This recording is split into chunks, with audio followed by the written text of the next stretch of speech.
They've been killing poor people since the first document hit parchment. That is not exaggeration. It is blood-soaked history.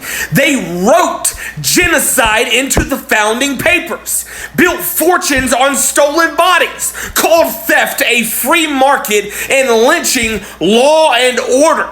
The war did not start with Trump or Biden or Reagan. It started when they decided some lives were worth more than others and built a government to enforce it. Someone asked me the other day what the breaking point is. I told them that's long gone. We're not approaching collapse. We're breathing it. This place was never neutral. It was designed to chew up the vulnerable and spit out wealth. Enslavement was not a mistake. Reservations weren't an accident. The prison system did not spiral out of control. It evolved on purpose. Property rights replaced shackles, wages replaced whips, the economy runs on controlled misery. Cis heteropatriarchy ain't a side effect, it's a command system. Same with white supremacy. It doesn't malfunction, it feeds the machine. Every time a black trans kid gets murdered or a poor white mother ODs in a motel bathtub, the system keeps humming. It's working. That is the horror. Capitalism survives by consuming the bodies it pretends to serve. The state is not here to protect you. It's there to punish deviation, to isolate, to crush. Public schools warehouse children until they're ready for low-wage labor or a sale. Courts don't deliver justice, they hand out sentences based on zip code. Prisons are industries. Incarcerated people are forced to work for pennies an hour under threat of punishment. That is slavery, legalized and enforced.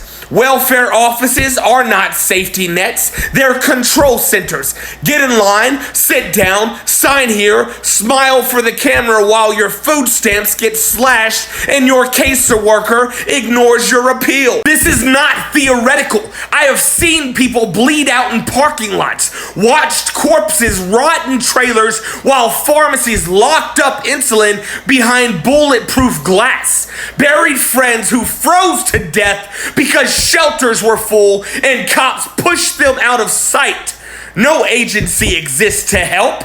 Each one is built to extract labor, suppress resistance, and enforce control. That is not dysfunction, that is the blueprint. People keep acting like we're waiting for something worse. It's already here.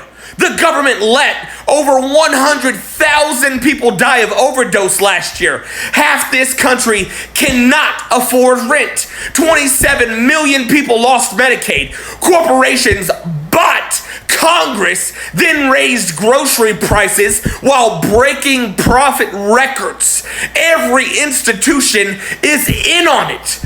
People have to feel it in their gut. Must recognize that silence is surrender, and surrender leads to death. Not eventually, immediately. Housing will disappear. Food will run out. Children will suffer without care. Water will turn toxic. Jobs will vanish without warning. The state will cage them or leave them to die. That is the cost of staying quiet. Belief will not save us. Voting won't save us. Hope without action is just surrender dressed up pretty. It takes desperation. It takes the clarity to know that nobody is coming to fix this. Not the courts, not the nonprofits, and not the politicians. We fix it or we get crushed. You do not negotiate with a boot on your neck. You push it off or you suffocate. This is class war. Always has been, and the only way out is through.